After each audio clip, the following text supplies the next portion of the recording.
ভয় পেলে কি করে হবে?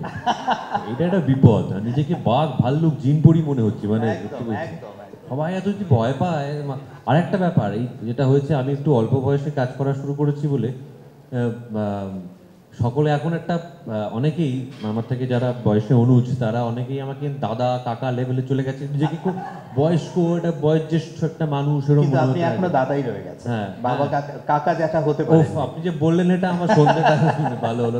মাই ইভনিং হ্যাজ বিন মেড। হ্যাঁ, তো সেই কারণে বা ভয়-টয় এত পেও না কেউই মানে প্লিজ হ্যাঁ।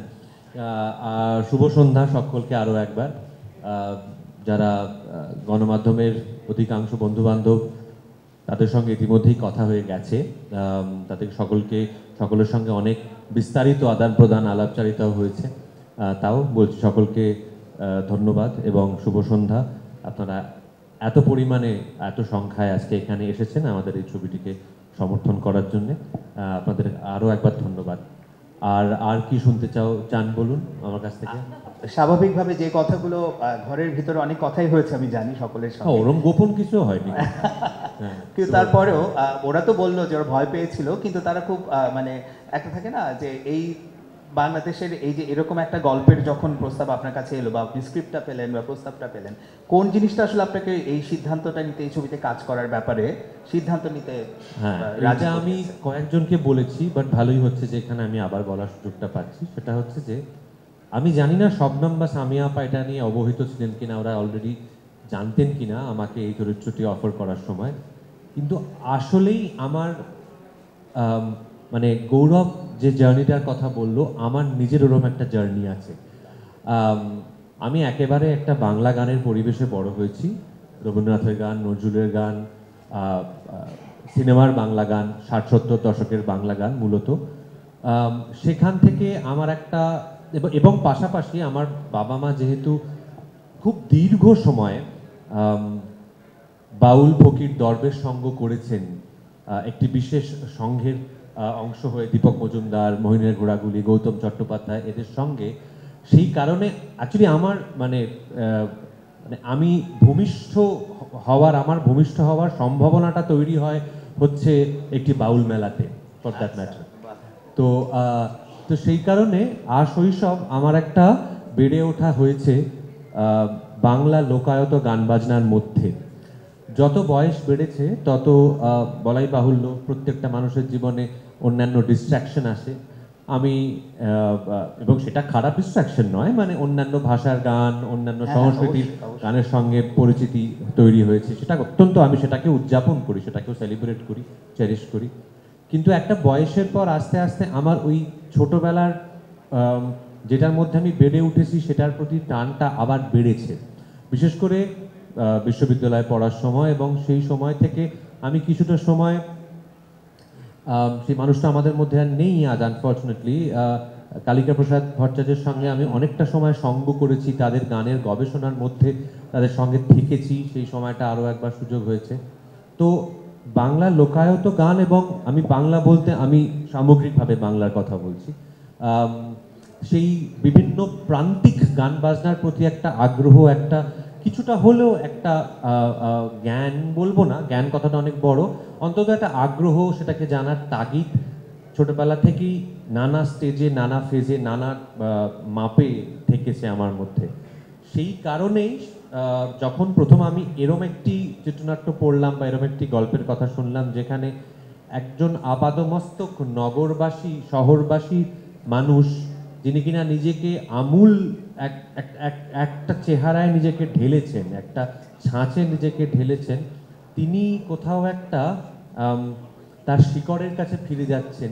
এইটা যদি আমি এক কথায় বলি গল্পটা, এই গল্পটা শোনা মাত্র আমার একটা তার প্রতি আকর্ষণ জন্মায়। এবং তারপর আর যখন চিত্রনাট্য যখন পড়ি তখন বুঝতে পারি এই চরিত্রটির আর্টটি আরও এক্সাইটিং। আসলে আমার মনে হয় কি জানেন তো, যে এই আমাদের উপমহাদেশের আমরা মানুষরা, আমরা প্রত্যেক দিন আরও আরও বেশি শহুরে হচ্ছি, আমাদের আদব কায়দায় সব কিছু হচ্ছে, কিন্তু কোথাও আমরা আমাদের একেবারে হৃদয়ের অভ্যন্তরে, আমাদের অস্তিত্বের অভ্যন্তরে কোথাও আমরা ভীষণ কাঙাল। এই গৌরবের গানটার কথা সূত্র ধরে বলছি। আর এখনও যখন আমরা আমাদের শিকড়ের গানগুলো শুনি, তখন ওই ডাকটা শুনতে পাই এবং ডাকটা ভিতরে গিয়ে একটা অনুরণন তৈরি করে, একটা রিন রিন করে আওয়াজ দেয়, যে আওয়াজটার জন্যে আমরা আরও একবার বুঝতে পারি আমরা কতটা কাঙাল। তো এইটাই এক কথায় হচ্ছে যে আমার এই ছবিটা করার আগ্রহটা, এই জিনিসটাই আমার মধ্যে আগ্রহের জন্মটা দিয়েছিল। এবং যে যে ধারার গান বাজনাগুলোর কথা এতদিন সুধীর চক্রবর্তীর বইতে পড়েছি বা গবেষকদের কাজে পড়েছি, সেই ধারার গান বাজনাগুলো চাক্ষুষ করার সুযোগ আমি এটাই আসলে জানতে চাইছিলাম। এই ছবিটার মধ্যে দিয়ে পেয়েছি। আপনার সামনে গাইছেন এক্স্যাক্টলি আসল শিল্পী। হ্যাঁ, মানে আমি যে জিনিসগুলো আমি লোকের মুখে শুনেছি, গবেষকদের মুখে শুনেছি, বা এই গান বাজনা যারা শহরে গিয়ে করেন তাদের কণ্ঠে শুনেছি, তাদের লেখায় পড়েছি, সেই শিল্পীদের চাক্ষুষ করা, তাদের সঙ্গে বাউল সঙ্গ আমি অনেক করেছি, কিন্তু সেখানে তো শেষ নয়, বাংলার গানের ভান্ডার অনেক অনেক অনেক বিস্তৃত।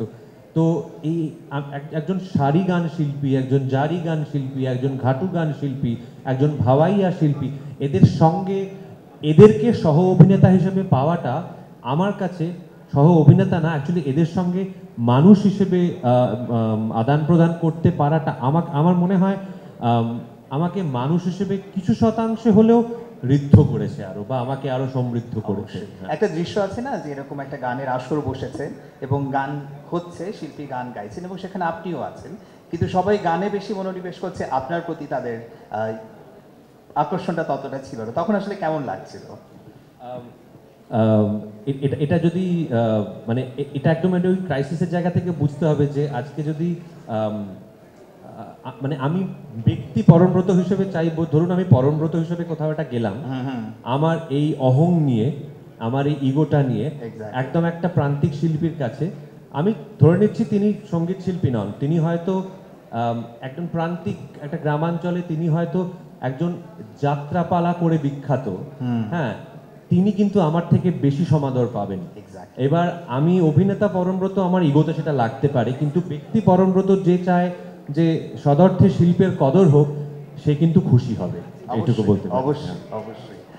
সবশেষে একটাই কথাই যে আপনার এই চলচ্চিত্রে বাংলাদেশে যে শুটিং হয়েছে পুরো ছবিটা, এবং বিভিন্ন সময়ে সেই যেটা গৌরবও বলছিল, লকডাউনের মধ্যে শিডিউল নিয়ে অনেক অনেক ঝামেলা হয়েছিল, যে সামগ্রিক যে অভিজ্ঞতাটা, বা এই যে আপনি তো অনেক কাজ করেছেন বাংলাদেশে, এখনো করছেন, আপনার অভিজ্ঞতাটা জানতে চাই এই চলচ্চিত্রের ক্ষেত্রে। অভিজ্ঞতাটা খুব ইন্টারেস্টিং। আমি শবনমের সামনেই বলবো, আমি সামিয়াপাকেও বলেছিলাম কথাটা, দোয়েল আমার আস্তে আস্তে হাত দিয়ে এগোচ্ছে। যেটা হচ্ছে যে শবনমের এটা প্রথম পূর্ণদৈর্ঘ্যের মানে ছায়াছবি চলচ্চিত্র আর কি, এবং আমি একটু আগে বললাম না, আমি অনেক অল্প বয়সে কাজ শুরু করেছি, তো আমার বয়স এখন খুব বেশি না হলেও, একটু বেশি কিন্তু খুব বেশি না হলেও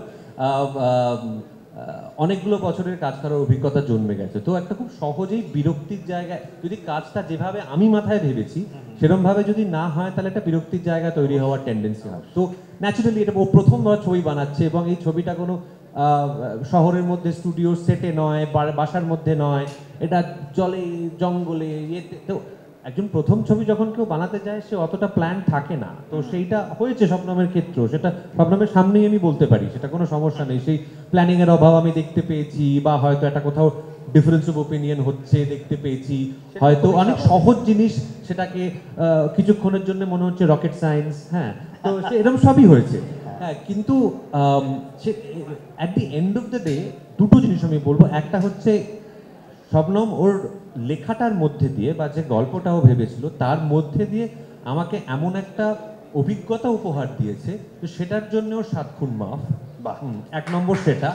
আর 2 নম্বর কথা হচ্ছে যে আমি যখন ছবিটি ডাবিং করতে গিয়ে, যখন আমি গোটা ছবিটি আমি দেখলাম পর্দায়, তখন আমি বেরিয়ে এসে শবনমকে বলেছিলাম, শবনম, আমি যা প্রত্যাশা করেছিলাম তার থেকে বিরাট ভালো হয়েছে, কিন্তু আমি ওর সামনেই এটা কথাটা বলছি। এবং সত্যি বলছি, এটা আমি ডাবিং আমার কাজ করতে তো হবেই, আমি করতে এসেছি, ডাবিং করতে গিয়ে দেখলাম আরে এটা তো ভালো লাগছে দেখতে। হ্যাঁ, তো তার জন্য অনেকগুলো ফ্যাক্টর দায়ী, অফকোর্স তার জন্য সম্পাদকের একটা বড় ভূমিকা আছে, এবং সব থেকে বড় কথা, শবনম ঝগড়াঝাটি করে, মারামারি করে, কিন্তু নিজের ভিশনটা মোটামুটি চেষ্টা করেছে সেটা ইয়ে করতে আর কি। তো সেটা শবনমকে বলতে হবে। সব ছবিতেই কিছু খারাপ জিনিস, কিছু কম ভালো জিনিস থাকে, কিছু বেশি ভালো জিনিস থাকে, ওটা নিয়ে তুল্যমূল্য বিচারে গিয়ে কোনো লাভ নেই। কিন্তু আমার যেটা মনে হয় গোটা ছবিটা দেখে, এবং আমি দেখেছি কলকাতায় দেখানো হয়েছে বার দুয়েক ছবিটি, দুবার না স্বপ্ন? দুবার দেখানো হয়েছে না একবার? দুবার দেখানো।